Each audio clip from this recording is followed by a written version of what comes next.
Day 63 in a nutshell. The community leaders are not permitted to accept one person's accusations against another without valid testimony or concrete proof. A tragic error. It happened once that Rabbi Avram was asked to preside over a din Torah between two distinguished parties. The din Torah was to be held in Rapam's yeshiva office. The two people who were on one side of the dispute arrived first and approached Rapam at his seat in the beis medrash, where he was engrossed in learning. When Rapam noticed the two men, both well known in the community, he did not even nod in greeting. He simply stood up and led them to the office where the din Torah would be held. A few minutes later, the members of the other side arrived. Upon hearing that their opponents had preceded them and were in the courtroom together with Rapam, one of them exclaimed, "Oh no, that means they had a chance to tell Rapam their side of the story without our having a chance to respond."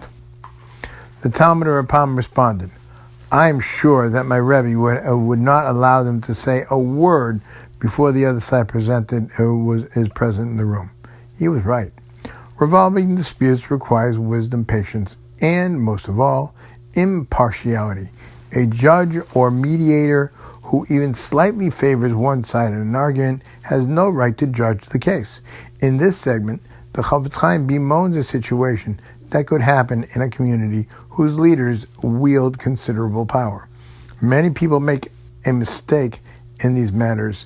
If something is stolen from them and they suspect a certain individual, they tell the community leaders that they have strong evidence against that individual. The leaders, in turn, punish the person in an attempt to get him to confess. This is contrary to halacha. If dvarim and akarim are acceptable as proof, nevertheless, these leaders need to determine that indeed there was a robbery, as the person claims, and they need witnesses who can vouch that the evidence is true, or determine for themselves that the evidence is true.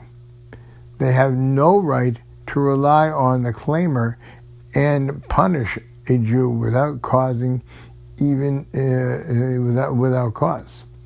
Even to believe in one's heart that what the claimant said is true, because of the prohibition against believing Loshon Hara, those who act in this way would do so out of ignorance of halacha and out of prejudice towards the accused, whom they have decided is guilty without real proof. This is not the Torah way. We assume that a person to be honest unless there is real proof to the contrary, that we know firsthand to be true.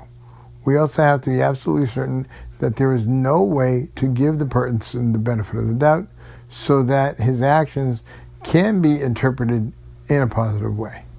Again, in a nutshell, community leaders are not permitted to accept one person's accusations against another without valid testimony or concrete proof. Have a wonderful day.